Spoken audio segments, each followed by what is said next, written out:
નમસ્કાર, જાંબુઘોડા લાઈવમાં આપનું હાર્દિક સ્વાગત છે। હવે જોઈએ આજના સમાચાર।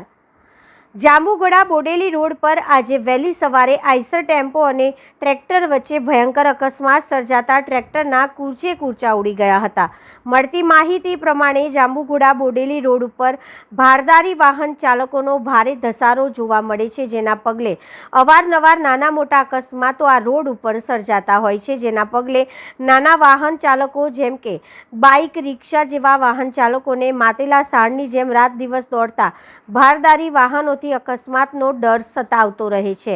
ત્યારે આજે વહેલી સવારે જાંબુઘોડાથી બોડેલી રોડ ઉપર આવેલ ખરેડી વાવ ગામ પાસે રાજસ્થાન પાર્સિંગની ગાડી જેનો નંબર RJ08 GA6629 ના ચાલકે સામેથી આવી રહેલા સ્વરાજ ટ્રેક્ટર ચાલકને ધડાકાભેર સામેથી જોરદાર ટક્કર મારતા અકસ્માતનો અવાજ એટલો ભયંકર આવતા વહેલી સવારના આજુબાજુથી લોકો જાગી દોડી આવ્યા હતા અને અકસ્માત એટલો ભયાનક અને હૃદયદ્રાવક હતો કે ટ્રેક્ટરના કૂચે કૂચા ઉડી ગયા હતા અને ટ્રેક્ટરના વ્હીલ પણ એક્સલ સાથે તૂટીને રોડ ઉપર વેર વિખેર થઈ ગયા હતા।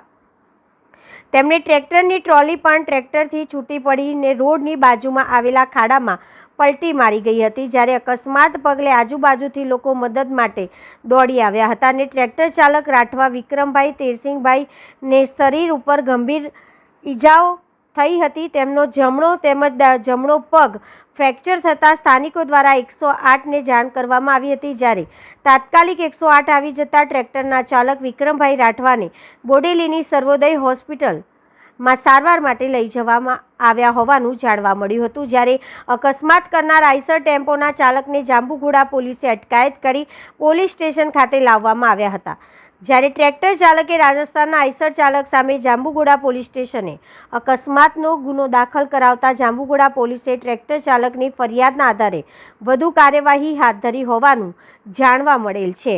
જાંબુઘોડા લાઈવ, રમઝાન દિવાન।